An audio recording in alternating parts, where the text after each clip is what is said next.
Hi friends, welcome back to Smack Spark. DC ജനറേറ്ററിന്റെ part 2 question analysis ആണ് നമ്മൾ ഇന്ന് ഡിസ്കസ് ചെയ്യാൻ പോകുന്നത്. ക്വസ്റ്റ്യൻസിലേക്ക് പോകുന്നതിന് മുമ്പ് പാർട്ട് 1-ലെ ചെറിയൊരു കറക്ഷൻ ആണ് നിങ്ങളെ ഓർമ്മപ്പെടുത്തുകയാണ്. ഇതിലൊരു കറക്ഷൻ വന്നിട്ടുണ്ട്, അത് നിങ്ങൾ ശ്രദ്ധിച്ചെന്ന് വിചാരിക്കുന്നു. ഞാനിവിടെ ലോങ് ഷണ്ട് കോമ്പൗണ്ട് എന്ന് കൊടുത്തിട്ട് അതിന്റെ താഴെയുള്ള ഫിഗർ ഷോർട്ട് ഷണ്ട് കോമ്പൗണ്ട് ആണ്. അപ്പം ലോങ് ഷണ്ട് എന്ന് പറഞ്ഞത് ഇതായിരിക്കും വരിക, ഷോർട്ട് ഷണ്ട് എന്ന് പറഞ്ഞത് ഈ ഒരു ഫിഗർ ആയിരിക്കും വരിക. ഓക്കെ, ഈ ഒരു ചെറിയൊരു കറക്ഷൻ ആണ്. ഇതിന്റെ മുമ്പത്തെ സ്ലൈഡ്സിൽ ഞാൻ ക്ലിയർ ആയി പറഞ്ഞിട്ടുണ്ട്, ഇവിടെ ടൈപ്പ് ചെയ്താൽ മാറിപ്പോയതാണ്. അപ്പം ഒരു കറക്ഷൻ മാത്രമല്ല. അപ്പം നമുക്ക് ക്വസ്റ്റ്യൻസിലേക്ക് പോവാം. ആറാമത്തെ ക്വസ്റ്റ്യൻ നോക്കാം. The number of parallel path in wave wound generator is. PWD Leima 2015 ചോദിച്ച ചോദ്യമാണ്. അപ്പം ഒരു വേവ് വൗണ്ട് ജനറേറ്റർ ആണെങ്കിൽ, ഓക്കെ, ഒരു വേവ് വൗണ്ട് ജനറേറ്റർ ആണെങ്കിൽ എത്ര പാരലൽ പാത്ത് ഉണ്ടാവും എന്നാണ് ക്വസ്റ്റ്യൻസ്. നോക്കൂ, option A equal number of Paul's 4 to 6. അപ്പൊ നമ്മള് DC ജനറേറ്ററിന്റെ വൈൻഡിങ്ങിനെ കുറിച്ച് കുറച്ച് പഠിക്കാനുണ്ട്. ഓക്കെ, അപ്പൊ വൈൻഡിങ്ങിന്റെ കുറച്ച് PPT-യിലെ പോവാം. നമ്മൾ മെയിൻ ആയിട്ട് രണ്ട് തരം വൈൻഡിങ് ആണുള്ളത്. ഓക്കെ, രണ്ട് തരം വൈൻഡിങ് ഉള്ളത്, ലാപ്പ് വൈൻഡിങ്ങും അതുപോലെ തന്നെ വേവ് വൈൻഡിങ്ങും. ഏതൊക്കെ തരം ഉള്ളത്? ലാപ്പ് വൈൻഡിങ് അതുപോലെ തന്നെ വേവ് വൈൻഡിങ് ആണുള്ളത്. ലാപ്പ് വൈൻഡിങ് നിങ്ങൾക്ക് അറിയാം. ഇതിന്റെ ഡെഫിനിഷൻ നോക്കും. Finishing end of A one coil. Finishing end of one coil is connected to one commutator segment and the starting end of the next coil is situated under the same pole and connected with the same commutator segment. അപ്പൊ അതിന്റെ definition ഒന്നും വലിയൊരു അർത്ഥമല്ല, എന്നാലും അതിന് നമുക്ക് ഒരു coil start ചെയ്ത് ഇങ്ങനെ പോയിട്ട് അടുത്തൊരു പോളിന്റെ അണ്ടറിൽ പോയി തിരിച്ച് കമ്പ്യൂട്ടറിൽ 2-ല് മുട്ടുന്നു. ഇതാണ് വൺ കോയില്. അപ്പൊ അടുത്ത കോയിൽ അതേ കമ്പ്യൂട്ടറിനെ സ്റ്റാർട്ട് ചെയ്തിട്ട് അതേ പോളിന്റെ ഇതിൽ സൗത്തിലേക്ക് പോകുന്നുണ്ട്. ഇതാണ് ഒരു ലാപ്പായിട്ട് പോകുന്നത്. ലാപ്പ്, ഇതിന്റെ വൈൻഡിങ് തന്നെ കണ്ട ഒരു ലാപ്പ് കണ്ടീഷൻ, ലാപ്പ് ചെയ്ത് നിൽക്കുകയാണ്. ഒന്നിന്റെ മുകളിൽ ഒന്ന് ലാപ്പ് ചെയ്ത് നിൽക്കുകയാണ്. അങ്ങനെ ലാപ്പ് വൈൻഡിങ് എന്ന് വരും. രണ്ടാമത് പറയുന്നത് വേവ് വൈൻഡിങ് ആണ്. വേവ് വൈൻഡിങ് നോക്കൂ, വേവ് പോലെ ഇതൊരു നോർത്ത് സ്റ്റാർട്ട് ചെയ്ത് സൗത്ത് പോയി അടുത്തൊരു കമ്പ്യൂട്ടർ സെഗ്മെന്റിൽ ചെയ്തു. അടുത്ത വൈൻഡിങ് എന്ന് പറഞ്ഞാൽ പിന്നെ ഒരു വേവ് പോലെ ഇങ്ങനെ മുന്നോട്ട് ഇങ്ങനെ പോവുകയാണ്, ഒരു സൈൻ വേവ് പോലെ മുന്നോട്ട് ഇങ്ങനെ പോയിക്കൊണ്ടിരിക്കുകയാണ്. അപ്പം ഒരു വേവ് മോഡലിലെ വൈൻഡിങ്ങിനെ വേവ് വൈൻഡിങ്ങും ലാപ്പ് ചെയ്ത് വൈൻഡിങ് ലാപ്പ് വൈൻഡിങ് എന്ന് പറയാം. ഇതിന്റെ ഡെഫിനിഷൻ, വേവിന്റെ ഡെഫിനിഷൻ ഒന്ന് നിങ്ങൾക്ക് നോക്കാം. ഇതിൽ it connect the end of one coil, okay, one coil to the starting of the another coil of the same polarity. Okay, same polarity as that of first coil. അതേ പൊളാരിറ്റിയിലുള്ള same polarity as that of first coil. ആ ഒരു രീതിയിലാണ് നമ്മൾ എന്ത് ചെയ്യുന്നത്, lap wave winding വരുന്നത്. അപ്പൊ സിമ്പിൾ ഇത്രേ ഉള്ളൂ. ലാപ്പ് വൈൻഡിങ് വേവ് വൈൻഡിങ്ങും ജസ്റ്റ് അണ്ടർസ്റ്റാൻഡ്, ഈ ഫിഗർ ഒന്ന് മനസ്സിലാക്കി വെക്കുക. ഓക്കെ, നമ്മൾ അതിൽ ഇമ്പോർട്ടന്റ് പോയിന്റുകളിലേക്ക് പോകാം. ഇമ്പോർട്ടന്റ് പോയിന്റ് എന്ന് പറഞ്ഞാൽ ലാപ്പ് വൈൻഡിങ്ങിൽ നമ്മൾ ഒരു 4 പോൾ മെഷീൻ സിംപ്ലക്സ് വൈൻഡിങ് ആണ് നമ്മളിവിടെ കൺസിഡർ ചെയ്യുന്നത്. ഓക്കെ, 4 പോൾ മെഷീൻ ആണ്, സിംപ്ലക്സ് വൈൻഡിങ് ആണ്. അപ്പൊ നമുക്ക് മനസ്സിലാക്കാം, വൈൻഡിങ് തന്നെ സിംപ്ലക്സ് ഉണ്ട്, ഡ്യൂപ്ലക്സ് ഉണ്ട്, അതുപോലെ തന്നെ സിംപ്ലക്സ് വൈൻഡിങ് ഉണ്ട്, ഡ്യൂപ്ലക്സ് വൈൻഡിങ് ഉണ്ട്, ട്രിപ്ലക്സ് ഉണ്ട്, ക്വാർട്ടർപ്ലക്സ് വൈൻഡിങ് ഉണ്ട്. അങ്ങനെ വൈൻഡിങ് പലതരത്തിലുണ്ട്. അപ്പം സിംപ്ലക്സ് വൈൻഡിങ്ങിൽ 4 പോൾ മെഷീന്റെ പാരലൽ പാത്ത് നോക്കൂടെ, എത്ര പാരലൽ പാത്ത് ഉണ്ട്? Number of parallel path is 4 parallel path ഉണ്ട്. അപ്പൊ 4 parallel path, number of parallel path is equal to number of pole. ഏത് കണ്ടീഷനിലാണ്? Wave lab winding. അപ്പൊ നമ്മൾ ഇവിടെ ശ്രദ്ധിക്കേണ്ട ഒരു കാര്യം എന്ന് പറഞ്ഞാൽ, ലാബ് വൈൻഡിങ്ങിൽ നമ്പർ ഓഫ് പാരലൽ പാത്ത് എന്താണ്? നമ്പർ ഓഫ് പോളിന് ഈക്വൽ ആണ്. ഏത് കണ്ടീഷനിൽ? സിംപ്ലക്സ് വൈൻഡിങ്ങിൽ. പക്ഷെ അതിനൊരു കോമൺ ആയിട്ടുള്ള ഒരു ഇക്വേഷൻ ഉണ്ട്. Number of parallel path is equal to pole into M. Okay, actually simplex വൈൻഡിങ്ങിൽ എന്താണ് എം? സിംപ്ലക്സ് വൈൻഡിങ്ങിൽ എം എന്താണ്? 1 ആണ്. ഓക്കെ, അപ്പം ഡ്യൂപ്ലക്സ് വൈൻഡിങ് ആണ് ചോദ്യമെങ്കിൽ എന്താവും? എം 2 ആയി മാറും. ഓക്കെ, ട്രിപ്ലക്സ് ആണെങ്കിൽ എം 3 ആയി. അപ്പോൾ സിംപ്ലക്സ് വൈൻഡിങ്ങിൽ നമ്പർ എം 1 ആയത് കൊണ്ട് തന്നെ നമ്പർ ഓഫ് പാരലൽ പാത്തും നമ്പർ ഓഫ് പോളും സെയിം ആയിരിക്കും. അപ്പൊ നമ്മൾ ഡ്യൂപ്ലക്സ് വൈൻഡിങ് ആണെങ്കിൽ പോൾ ഇൻറ്റു 2 ആയിരിക്കും. അപ്പൊ 4 പോൾ മെഷീൻ ഇവിടെ സിംപ്ലക്സിന് പകരം ഡ്യൂപ്ലക്സ് വൈൻഡിങ് ആണ്, ഇതൊരു പോൾ ഇൻറ്റു 4 ഇൻറ്റു 2 വരും. അപ്പം എത്ര വരും? 8 പാരലൽ പാത്ത് വരും. അപ്പൊ നമ്പർ ഓഫ് പാരലൽ പാത്ത് എന്താണ്? ഇവിടെ 4 ആണ് വരുന്നത്. ഓക്കെ, അടുത്ത കണ്ടീഷൻ വേവ് വൈൻഡിങ്ങിൽ നോക്കൂ. Wave number of parallel path എന്താണ്? 2 ആണ്. ഈ number of parallel path wave winding number of parallel path 2 എന്നത് കോൺസ്റ്റന്റ് ആയിരിക്കും. എപ്പോഴും സിംപ്ലക്സ് വൈൻഡിങ് നമ്പർ ഓഫ് പോൾസിന്റെ എണ്ണം 2 ആവട്ടെ, 4 ആവട്ടെ, 6 ആവട്ടെ, എത്ര പോളുകളായാലും സിംപ്ലക്സ് വൈൻഡിങ് ആണെങ്കിൽ നമ്പർ ഓഫ് പാരലൽ പാത്ത് എന്തായിരിക്കും? 2 ആയിരിക്കും. Okay, number of parallel path 2 ആയിരിക്കും. പക്ഷെ അത് ഡ്യൂപ്ലക്സ് ഒക്കെ ആയി മാറുകയെങ്കിൽ നമ്മൾ ഈ എമ്മിന്റെ വാല്യൂ മാറിക്കൊണ്ടേയിരിക്കും. അപ്പൊ number of parallel path is equal to 2 into M വരും. ഇത് ഇവിടെ എന്താ വരിക, പോൾ ഇൻറ്റു എം ആണ്. അപ്പൊ ഈ രണ്ടും ഇമ്പോർട്ടന്റ് ആണ്. നമ്മൾ ലാപ്പും വേവും പറയുമ്പോൾ അതിന്റെ ബന്ധപ്പെട്ട ഈ കാര്യങ്ങളാണ് ഇമ്പോർട്ടന്റ് ആയി വരുന്നത്. ഒന്നാമത് നമ്പർ ഓഫ് പാരലൽ പാത്തിന്റെ എണ്ണമാണ്. അപ്പൊ lap winding number of parallel path എന്താണ്, നമ്പർ ഓഫ് പോളിന് ഈക്വൽ ആണ്. Okay, wave winding number of parallel path 2 ആയിരിക്കും. എന്ത് കണ്ടീഷനിലാണ് അവിടെ കണ്ടീഷൻ വരുന്നത്, സിംപ്ലക്സ് വൈൻഡിങ് ആണെങ്കിൽ.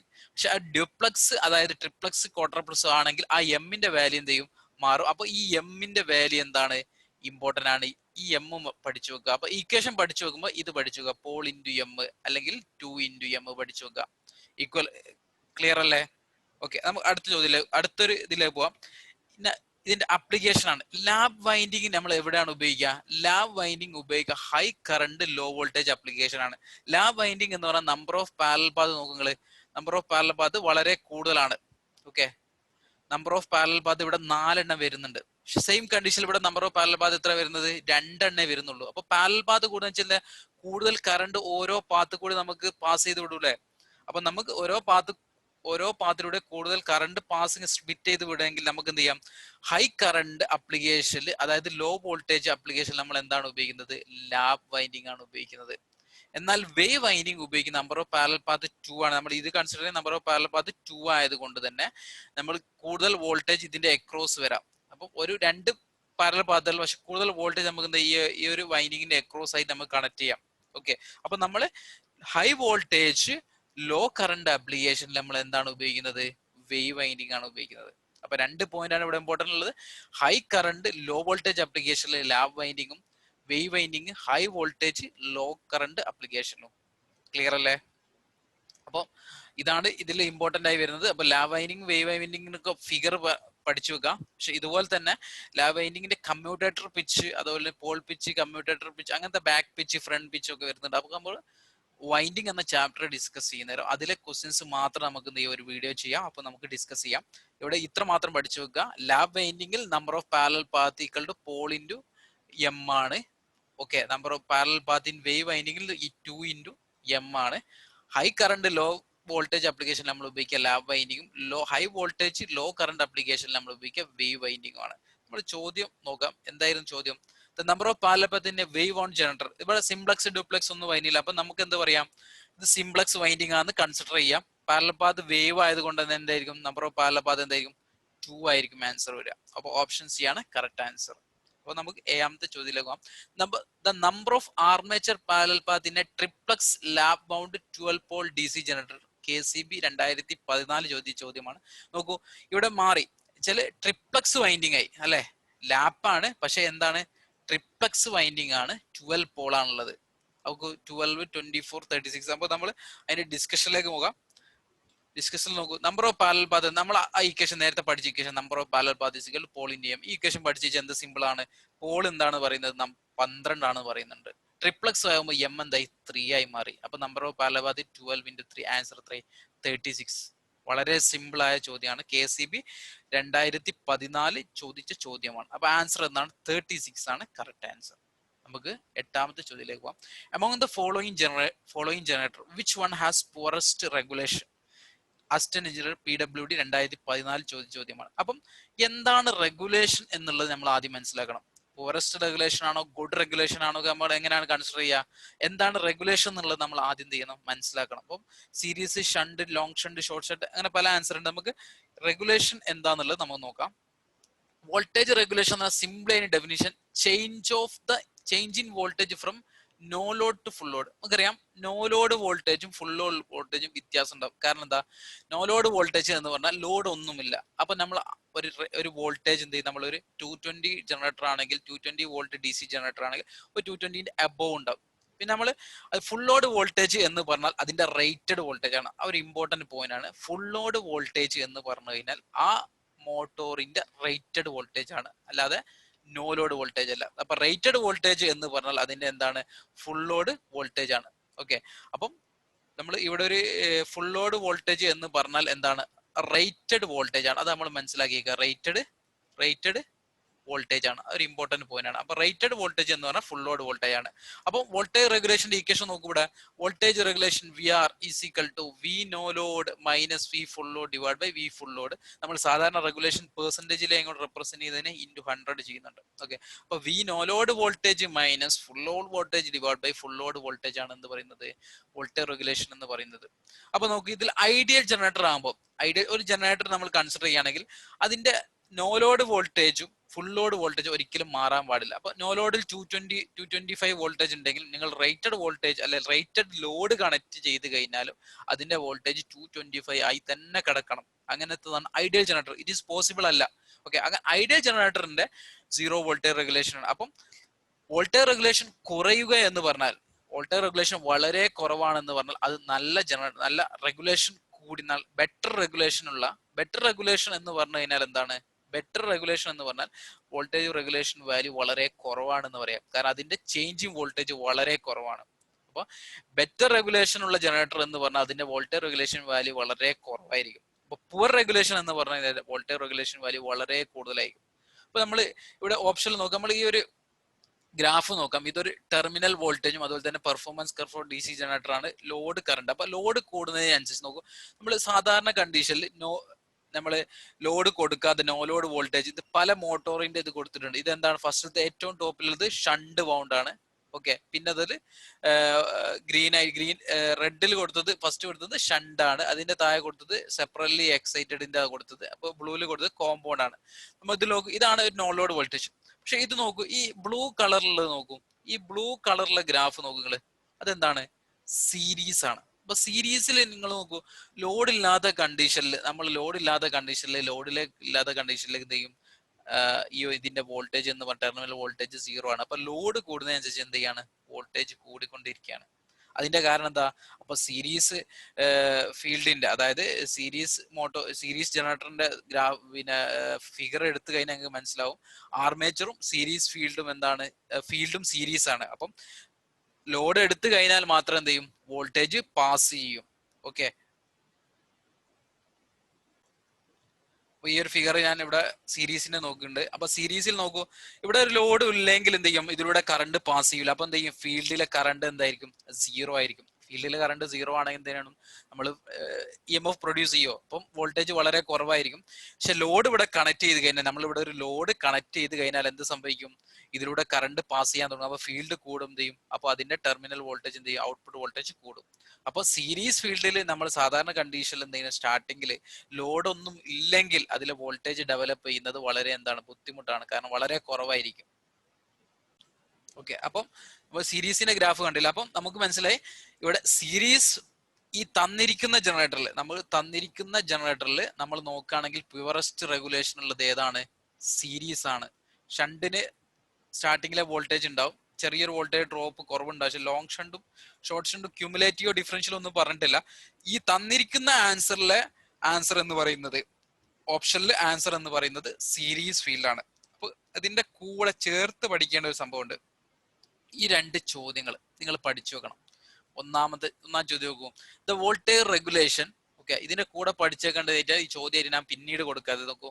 The voltage regulation of A DC generator at full load being in 0 implies that generator is, നോക്കൂ, full ലോഡിൽ വോൾട്ടേജ് റെഗുലേഷൻ 0 എന്ന് പറഞ്ഞു കഴിഞ്ഞാൽ, നോക്കൂ, ഈ വോൾട്ടേജ് റെഗുലേഷൻ 0 എന്ന് പറഞ്ഞു കഴിഞ്ഞാൽ എന്താണ്? No load to full load തീരെ ചേഞ്ച് ചെയ്യുന്നില്ല എന്ന് പറയുന്നത്. No load to full load ആകുമ്പോൾ വോൾട്ടേജ് തീരെ ചേഞ്ച് ചെയ്യില്ല. അത് എവിടെയാണ് പോസിബിൾ ആകുക? ഷണ്ട് ഉണ്ട്, ഡിഫറൻഷ്യൽ ഉണ്ട്, സീരീസ് ഉണ്ട്. സീരീസിൽ പോസിബിൾ അല്ല അല്ലെ? ഷണ്ട് തന്നെ നിങ്ങൾക്ക് അറിയാം ചെറിയ രീതിയിൽ കുറയും. ഡിഫറൻഷ്യൽ എന്ന് പറയാം ലോഡ് കൂടുന്നതനുസരിച്ച് ഡിഫറൻഷ്യൽ രണ്ട് ഫ്ലക്സിന്റെയും ഡിഫറൻസ് വരിക. അപ്പൊ എന്ത് ചെയ്യും? ലോഡ് കൂടുന്നതനുസരിച്ച് സീരീസ് ഫീൽഡ് കുറയും. അപ്പൊ ടോട്ടൽ ഫ്ലക്സ് കുറഞ്ഞിട്ട് ഇതും കുറയും. പിന്നെ വരുന്നത് രണ്ട് ഫീൽഡിന്റെ അഡീഷൻ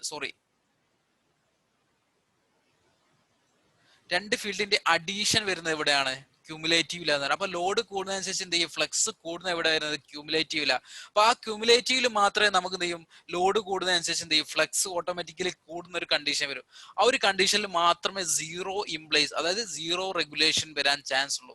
ഷണ്ടിൽ അറിയാം, നിങ്ങൾക്കറിയാം തൊട്ടടുത്ത ഫിഗറിൽ ഷണ്ടിൽ എന്ത് ചെയ്യുന്നുണ്ട്? ഇവിടെ കുറയുന്നുണ്ട്. ഷണ്ടിൽ എന്ത് ചെയ്യുന്ന വോൾട്ടേജ് കുറയുന്നുണ്ട്. അതുപോലെ തന്നെ സീരീസിൽ അതുപോലെ തന്നെ നല്ല പിന്നെ സീരീസിൽ ലോഡ് ഉണ്ടെങ്കിൽ മാത്രം എന്ത് ചെയ്യും വോൾട്ടേജ് വരും. ഡിഫറൻഷ്യലി നിങ്ങൾക്ക് അറിയാം ടോട്ടൽ ഫ്ലക്സ് എന്ന് പറഞ്ഞാൽ എന്താണ് ഫൈ എസ് രണ്ടിന്റെയും ഡിഫറൻസ് ആണ്. ഒരു ഷണ്ടും അതുപോലെ തന്നെ ഫൈവ് സീരീസ് ഇതിന്റെ രണ്ടിന്റെ ഡിഫറൻസ് ആ വരുന്നത് അല്ലെ, അങ്ങനെ ഒരു ഇക്വേഷൻ വരുന്നത്. അപ്പം ക്യുമുലേറ്റീവിൽ എന്താണ് രണ്ടും കൂടി ആഡ് ചെയ്യും. ഇവിടെ എന്ത് ചെയ്യും ഷണ്ടിന്റെ ഇവിടെ രണ്ടും ആഡ് ചെയ്യുക. ഓക്കെ, ഡിഫറൻഷ്യലിൽ നെഗറ്റീവും ഇവിടെ പ്ലസും ആണ് വരിക. അപ്പൊ എന്ത് ചെയ്യും ക്യുമുലേറ്റീവിൽ മാത്രം എന്ത് ചെയ്യും സീറോ റെഗുലേഷൻ വരാൻ ചാൻസ് ഉള്ളൂ. അപ്പൊ ഇതിന്റെ കൂടെ പഠിച്ചു വെക്കുക. അപ്പൊ ഓപ്ഷൻ നോക്കിയിട്ട് ആൻസർ ചെയ്യണം. അപ്പൊ ഇതിൽ വരുന്നേരം ക്യുമുലേറ്റീവ് കോമ്പൗണ്ട് ആണ് വരുന്നത് ബെറ്റർ റെഗുലേഷൻ എന്ന് പറയാം. സീറോ ഇംപ്ലസ് ബെറ്റർ റെഗുലേഷൻ നമ്മൾ ചോദ്യം വന്നു കഴിഞ്ഞാൽ ഇതായിരിക്കും ആൻസർ. അടുത്ത് നോക്കൂ, the dash generator has purest voltage regulation. ഈ ഒരു കണ്ടീഷൻ വരെ പൂറസ്റ്റ് റെഗുലേഷൻ എന്ന് പറയുമ്പോൾ നോക്കൂ, ഷണ്ട് ഉണ്ട്, over compound, under compound, differential compound. ഇവിടെ ഏതാ ആൻസർ വരിക? ഡിഫറൻഷ്യൽ കോമ്പൗണ്ട് ആയി ആൻസർ. എന്തുകൊണ്ടാണ്? ഡിഫറൻഷ്യൽ കോമ്പൗണ്ടിൽ നിങ്ങൾക്കറിയാം എന്താണ് ലോഡ് കൂടുന്നതനുസരിച്ച് എന്തായിരിക്കും ഈ ഒരു സീരീസിലൂടെയുള്ള കറണ്ട് കൂടും. ഓക്കെ, അപ്പൊ നമുക്ക് ജസ്റ്റ് നോക്കാം. ഈ 5 ഷണ്ട് മൈനസ് 5 സീരീസ് അല്ലെ. അപ്പൊ ലോഡ് കൂടുന്നതനുസരിച്ച് എന്ത് ചെയ്യും സീരീസ് ഫീൽഡിലൂടെയുള്ള കറണ്ട് കൂടും. ഇതില് ഡിഫറൻഷ്യലി കോമ്പൗണ്ട്. അപ്പൊ ഇത് കൂടുന്നതനുസരിച്ച് ടോട്ടൽ ഫ്ലക്സ് എന്ത് ചെയ്യും? ഇത് 5SH മൈനസ് 5SE അല്ലേ. അപ്പൊ ഇത് കൂടുന്നതനുസരിച്ച് ടോട്ടൽ ഫ്ലക്സ് എന്ത് ചെയ്യും? കുറയും. 5 കുറയുക എന്ന് പറഞ്ഞാൽ തന്നെ EMF കുറയുക ഈക്വൽ ടു 5Zn/16 അല്ലേ. അപ്പം ടോട്ടൽ ഫ്ലക്സ് കുറയാന്നാൽ EMF കുറയും. അപ്പൊ ഡിഫറൻഷ്യലി കോമ്പൗണ്ട് ജനറേറ്റർ ആയിരിക്കും ഇത് പൂറസ്റ്റ് റെഗുലേഷൻ. അപ്പൊ നമ്മൾ ഈ രണ്ട് ചോദ്യങ്ങൾ സ്ഥിരമായി ഇങ്ങനെ കാണുന്ന ചോദ്യമാണ്. അപ്പൊ ഇതിന്റെ കൂടെ പഠിച്ചു വെക്കേണ്ടത്. അപ്പൊ ഓപ്ഷൻ നോക്കിയിട്ട് മാത്രം ആൻസർ ചെയ്യാൻ പറ്റും. അപ്പൊ നമ്മൾ ചോദ്യത്തിന്റെ ആൻസർ സീരീസ് ആണ്. ഈ രണ്ട് ചോദ്യത്തിന് ആൻസർ വരിക ഏതാണ്? ഈ രണ്ട് ചോദ്യത്തിന് ആൻസർ ഒരു ഒന്നാമത്തതിന്റെ വരിക സീറോ റെഗുലേഷൻ വരുന്നത് ക്യുമുലേറ്റീവിലും പൂറസ്റ്റ് റെഗുലേഷൻ വരുന്നത് ഇതിലാണ് ഡിഫറൻഷ്യലിലും ആണ് വരിക. ക്ലിയർ അല്ലേ? അപ്പൊ നമുക്ക് അടുത്ത ചോദ്യത്തിലേക്ക് പോവാം. ആൻസർ ഇതിൽ സീരീസ് ആണ് വരിക. ഒമ്പതാമത്തെ ചോദ്യം നോക്കാം. The polarity of a DC generator can be reversed by Junior Instructor IT 2014 ആണ്. നമ്മൾ DC generator positive negative, polarity എന്ന പോസിറ്റീവ് നെഗറ്റീവ് എങ്ങനെ മാറ്റാം എന്നുള്ള ചോദ്യമാണ് ചോദിക്കുന്നത്. Increasing the field current, reversing the field current, reversing the field current as well as direction of rotation, any one of the above. ഏത് കണ്ടീഷനിലാണ് നമ്മൾ പൊളാരിറ്റി ചേഞ്ച് ചെയ്യാൻ പറ്റുന്നുള്ളതാണ് ചോദ്യങ്ങൾ. അപ്പം നമുക്കറിയാം നമ്മൾ ഡയറക്ഷൻ ഓഫ് കറണ്ടിന്റെ ഡയറക്ഷൻ കണ്ടുപിടിക്കുന്ന ഏത് റൂളാണ്? ഫ്ലെമിങ് റൈറ്റ് ഹാൻഡ് റൂൾ ഉപയോഗിച്ചിട്ടാണ് നമ്മൾ എന്ത് ചെയ്യുക DC ജനറേറ്ററിൽ നമ്മൾ എന്ത് ചെയ്യുക എന്ത് കണ്ടുപിടിക്കുന്നത്? ഡയറക്ഷൻ ഓഫ് കറണ്ട് എന്ന് പറയുന്നത്. അപ്പൊ ഫ്ലെമിങ് റൈറ്റ് ഹാൻഡ് റൂൾ എന്ന് പറഞ്ഞാൽ എന്താണ്? മിഡിൽ ഫിംഗർ കറണ്ട് ആയിരിക്കും, ഇത് മാഗ്നറ്റിക് ഫീൽഡ് ആയിരിക്കും, ഫോർ ഫിംഗർ മാഗ്നറ്റിക് ഫീൽഡ് ആയിരിക്കും, തമ്പ് എന്തായിരിക്കും? ഡയറക്ഷൻ ഓഫ് റൊട്ടേഷൻ ആയിരിക്കും. അപ്പൊ ഒന്നെങ്കിൽ ഡയറക്ഷൻ ഓഫ് റൊട്ടേഷൻ ചേഞ്ച് ചെയ്യുക അല്ലെങ്കിൽ ഫീൽഡ് ഡയറക്ഷൻ മാറ്റുക. ഇതെന്തെങ്കിലും ഒന്ന് മാറ്റി കഴിഞ്ഞാൽ നമുക്ക് എന്ത് ചെയ്യാം? ഡയറക്ഷൻ ഓഫ് കറണ്ട് അല്ലെങ്കിൽ പൊളാരിറ്റി നമുക്ക് എന്ത് ചെയ്യാം? ചേഞ്ച് ചെയ്യാം. സിമ്പിൾ അത്രേ ഉള്ളൂ. അപ്പം ഇൻ ഓർഡർ ടു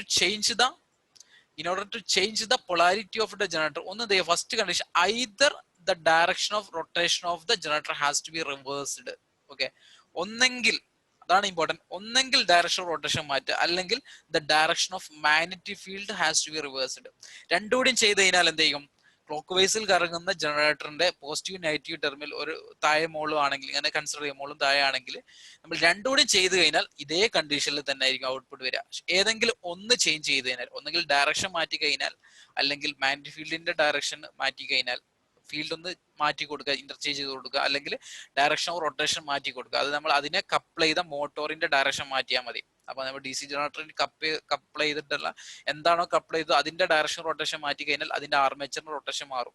അങ്ങനെ അത് മാറ്റി കഴിഞ്ഞാലും നമുക്ക് എന്ത് ചെയ്യാം? ഈ ഫീൽഡ് പൊളാരിറ്റി മാറ്റാം. ഒന്നെങ്കിൽ ഫീൽഡ് മാറ്റുക അല്ലെങ്കിൽ ആർമേച്ചറിന്റെ റൊട്ടേഷന്റെ ഡയറക്ഷൻ മാറ്റുക. രണ്ടും കൂടി മാറ്റി കഴിഞ്ഞാൽ സെയിം എഫക്റ്റ് ആയിരിക്കും. എന്താണോ ആദ്യമുള്ള കണ്ടീഷൻ അതായിരിക്കും വരിക. ഓക്കെ, അതാണ് ഇമ്പോർട്ടന്റ് ആയിട്ട് വരുന്നത്. അപ്പൊ നമ്മൾ ഓപ്ഷനിലേക്ക് നോക്കാം. ഇത് എന്തായാലും വരില്ല. Reversing the field current. Okay, reversing the field current നമുക്ക് ചെയ്ത് കഴിഞ്ഞിട്ട് മാറ്റാം. Reversing the field current as well as direction road രണ്ടുകൂടി മാറ്റി കഴിഞ്ഞാൽ എന്ത് ചെയ്യും? ആദ്യത്തെ പൊളാരിറ്റി റിവേഴ്സ് ചെയ്യില്ല. അപ്പോൾ ആൻസർ എന്താണ്? Reversing the field current. Option B ആണ് കറക്റ്റ് ആൻസർ വരിക. അടുത്ത് നോക്കാം. The number of brushes in computer depends on junior instructor IT 2014 ചോദ്യമാണ്. Amount of current to be collected, speed of the armature, type of the winding voltage. Number of brushes ആണ് ഇവിടെ ചോദിക്കുന്നത്. Number of brushes നമ്മൾ കമ്മ്യൂട്ടേറ്ററിൽ നിന്ന് current collect ചെയ്യാൻ ഉപയോഗിക്കുന്ന ഉപകരണമാണിത് brush. അപ്പൊ അതിന്റെ നമ്പേഴ്സ് എന്തിനെയാണ് ഡിപ്പെൻഡ് ചെയ്യുന്നത് പറയുന്നത്. ഓക്കെ, അപ്പം എക്സ്പ്ലനേഷൻ കൊടുത്തിട്ടുണ്ട്. നോക്കാം എക്സ്പ്ലനേഷൻ. ദ നമ്പർ ഓഫ്, ഇവിടെ നോക്കൂ, the number of brushes in a commutator depends on amount of electric current to be collected as the brush collect the DC current from the commutator after commutation process. Commutation process എന്ന് പറഞ്ഞാൽ AC DC ആക്കി മാറ്റിയതിനു ശേഷം brush ആണ് collect ചെയ്യുന്നത്. അപ്പം brush നിങ്ങൾക്ക് അറിയാം, ഒരു ബ്രഷിന് ഇത്ര എമൗണ്ട് കറണ്ട് മാത്രമേ കളക്ട് ചെയ്യാൻ പറ്റുന്നുള്ള ഒരു കണ്ടീഷൻ ഉണ്ട്. നമ്മളിപ്പോ ഒരു ബ്രഷിൽ നമുക്ക് 100 ആംപിയർ 200 ആംപിയർ അങ്ങനെ കളക്ട് ചെയ്യാനും പറ്റില്ല. അപ്പം നമ്പർ ഓഫ് ബ്രഷ് ഡിപ്പെൻഡ് ചെയ്യുന്ന എന്താണ്, amount of current passing through the brush. അപ്പൊ ബ്രഷിന്റെ ഒരു പർട്ടിക്കുലർ കറണ്ട് എമൗണ്ട് വരെ, ലിമിറ്റ് വരെ നമുക്ക് ഒരു ബ്രഷ് ഉപയോഗിക്കാം. അതിനുശേഷം എന്ത് ചെയ്യും, അടുത്ത ബ്രഷ് നമ്മൾ എന്ത് ചെയ്യും, പാരലലി കണക്ട് ചെയ്യേണ്ടി വരും. ഓക്കെ, അപ്പൊ നമുക്ക് number of brushes should be selected such that current brush does not carry more. അപ്പൊ നമ്മൾ ബ്രഷിന്റെ ഡിപ്പെൻഡ് ചെയ്യുന്ന ഒരു പോയിന്റ് 70 ആംപിയറിൽ കൂടുതൽ ഒരു ബ്രഷ് കളക്ട് ചെയ്ത്, ഒരു ജസ്റ്റ് ഒരു എക്സാമ്പിൾ പറഞ്ഞാണ്. ചില ഈ ബ്രഷിന്റെ കൺസ്ട്രക്ഷൻ വ്യത്യാസം ഇത് മാറും. അപ്പോൾ ജസ്റ്റ് മനസ്സിലാക്കിയ ഇതിന്റെ ഒരു എക്സാമ്പിൾ മാത്രമായിട്ട് പറഞ്ഞാണ്. ഒരു 70 ആംപിയർ വരെ മുകളിൽ കറണ്ട് ഉണ്ടെങ്കിൽ ഒറ്റ ബ്രഷിൽ ഉപയോഗിക്കാൻ പാടില്ല എന്ന് പറയുന്നത്. Number of brush should be selected such that current each of brush. അപ്പോൾ ബ്രഷിന് ഒരു ബ്രഷിൽ 70 ആംപിയർ പാസ് ചെയ്യുന്ന രീതിയിൽ മാത്രമേ നമ്മൾ എന്ത് ചെയ്യുന്നു, ബ്രഷിനെ സെലക്ട് ചെയ്യാൻ പാടുള്ളൂ എന്നാ പറയുന്നത്. അപ്പോൾ നമ്മളെ ചോദ്യത്തിന്റെ ആൻസർ ഇതാണ്, number of amount of current ആണ് നമ്പർ ഓഫ് ബ്രഷിന് എന്ത് ചെയ്യുന്നത്, ഡിപ്പെൻഡ് ചെയ്യുന്നത്. ക്ലിയർ അല്ലേ? നോക്കാം അതിന്റെ ആൻസർ നോക്കാം. The amount of current to be collected, that is will be the answer of the 10th questions. 11ാമത്തെ ചോദ്യം നോക്കാം. Shunt field coil carry low current but provide very strong magnetic field. This is due to the, ചോദിച്ച ചോദ്യം skilled assistant electrical inspector 2013 ചോദ്യമാണ്. നോക്കുക എന്താണ് ചോദ്യം. Shunt field, നമ്മൾ ഒരു DC ഷണ്ട് ജനറേറ്ററിലെ കറണ്ട് ക്യാരി ചെയ്യുന്ന കറണ്ട് വളരെ കുറവാണ്. But it provide strong magnetic field. ഇപ്പൊ large number of turns, option A diamagnetic core material, thick winding wire, high coil resistance. എന്താണ്, അപ്പൊ നമ്മള് ഫ്ലെക്സ് എന്താ പറയുന്നത്, high magnetic field high flux ആണ് ഉപയോഗിക്കുന്നത്. അപ്പം അതിൽ നമ്മൾ ഡെഫിനേഷൻ ഒന്ന് അറിയണമെന്ന് വെച്ചാൽ MMF എന്താന്ന് മനസ്സിലാക്കണം. What is A magneto motive force? The magnetic pressure which setup the magnetic flux in A magnetic circuit. ഒരു മാഗ്നറ്റിക് സർക്യൂട്ടിൽ മാഗ്നറ്റിക് ഫ്ലക്സ് പ്രൊഡ്യൂസ് ചെയ്യുന്ന മാഗ്നറ്റിക് പ്രഷറിനെയാണ് നമ്മൾ എന്ത് പറയുന്നത്, മാഗ്നെറ്റോ മോട്ടീവ് ഫോഴ്സ് എന്ന് പറയുന്നത്. മാഗ്നെറ്റോ മോട്ടീവ് ഫോഴ്സ് എന്ന് പറഞ്ഞാൽ the magnetic pressure which setups magnetic flux in a magnetic circuit. അപ്പോൾ MMF-ന്റെ ഇക്വേഷൻ നിങ്ങൾക്ക് ഫെമിലിയർ ആണ്. MMF is equal to NI, number of turns into current. അപ്പോൾ നമുക്കറിയാം current through the field winding വളരെ കുറവാണ് അല്ലെ. Current through the field coil എന്താണ്, വളരെ കുറവാണ്. പക്ഷെ number of turns of the field coil എന്താണ്, കൂടുതലാണ്. അതാണ് അവിടുത്തെ point. Number of turns in A field coil വളരെ കൂടുതലാണ്. It is amount is more, number of turn is more, number of കൂടുതലാണ്. അതുകൊണ്ട് തന്നെ ഇതിന്റെ MMF കൂടുതലാണ്. MMF കൂടുതലായതുകൊണ്ട് എന്ത് ചെയ്യും, മാഗ്നറ്റിക് ഫ്ലക്സ് എന്ത് ചെയ്യും, കൂടും. ക്ലിയർ അല്ലേ? കറണ്ട് കുറവായതാലും. പക്ഷെ നമുക്ക് ഇതിന്റെ ആൻസർ അറിയണമെങ്കിൽ ജസ്റ്റ് ആ MMF ഇക്വേഷൻ, MMF എന്താണ്, അല്ലെങ്കിൽ MMF-ന്റെ ഈ കാര്യങ്ങൾ മാത്രം പഠിച്ചാൽ മതി. MMF എന്താണ്, MMF number of turns into current ആണ്. അപ്പം കറണ്ട് വളരെ കുറവാണ്, ലോ കറണ്ട് ആണ്. ബട്ട് എന്താ, number of turns, large number of turns ആണ്. അപ്പൊ ഓപ്ഷൻ എ ആണ് കറക്റ്റ് ആൻസർ. നമുക്ക് അടുത്ത ചോദ്യത്തിലേക്ക് പോവാം. നമുക്ക് 12ാമത്തെ ചോദ്യത്തിലേക്ക് പോവാം. A self excited DC shunt generator fails to build up voltage. One of reason is that. Skilled assistant electrical inspector 2013. ഒരുപാട് ചോദ്യങ്ങൾ സ്കിൽഡ് അസിസ്റ്റന്റ് ഇൻസ്പെക്ടറിൽ ചോദിച്ചിട്ടുണ്ട്.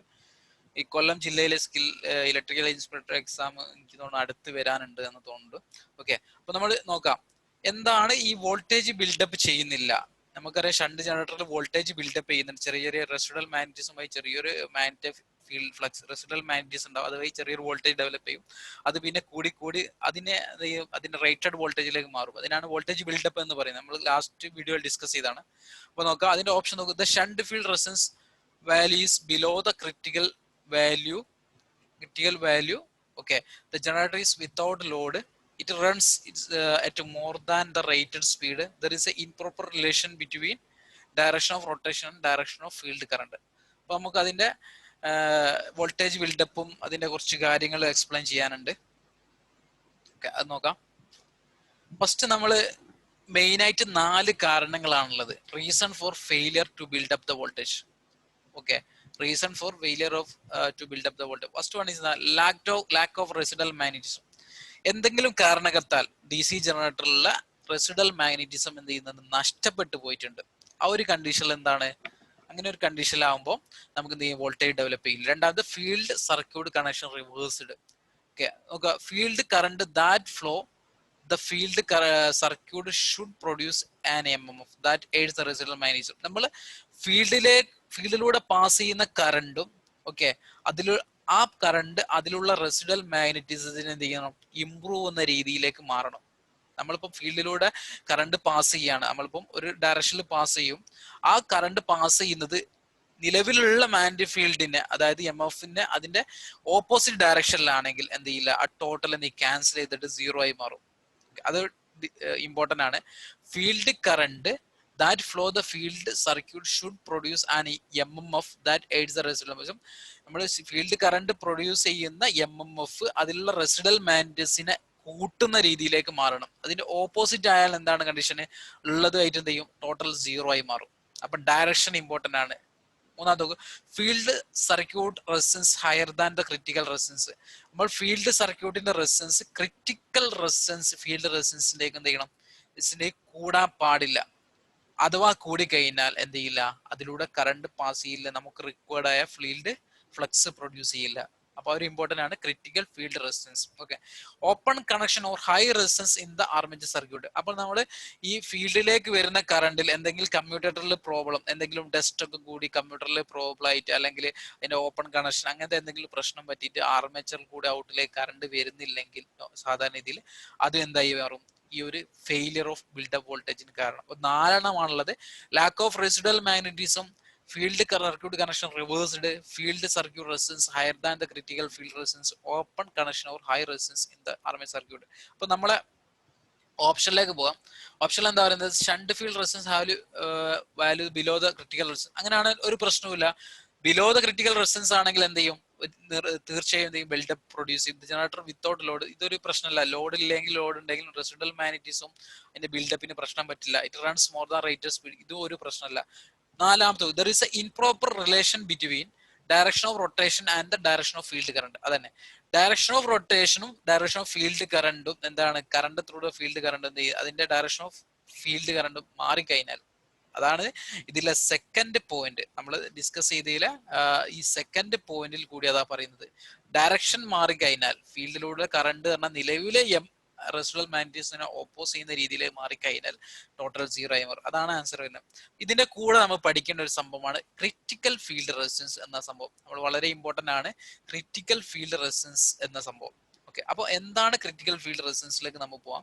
ക്രിറ്റിക്കൽ ഫീൽഡ് റെസിസ്റ്റൻസ് എന്ന് പറഞ്ഞാൽ the maximum field circuit resistance for a given speed with which the shunt generator will excite. അപ്പം ഇത് maximum limit ആണ്. ഓക്കെ, maximum limit ആണ്. ആ റെസിസ്റ്റൻസിലെ കൂടി കഴിഞ്ഞാൽ, ആ റെസിസ്റ്റൻസിലെ കൂടി ഷണ്ട് ഫീൽഡ് റെസിസ്റ്റൻസ് ആ ക്രിറ്റിക്കൽ ഫീൽഡ് റെസിസ്റ്റൻസിനെ കൂടി കഴിഞ്ഞാൽ എന്ത് ചെയ്യില്ല, ഒരിക്കലും ആ സർക്യൂട്ടിൽ വോൾട്ടേജ് ബിൽഡപ്പ് ചെയ്യില്ല.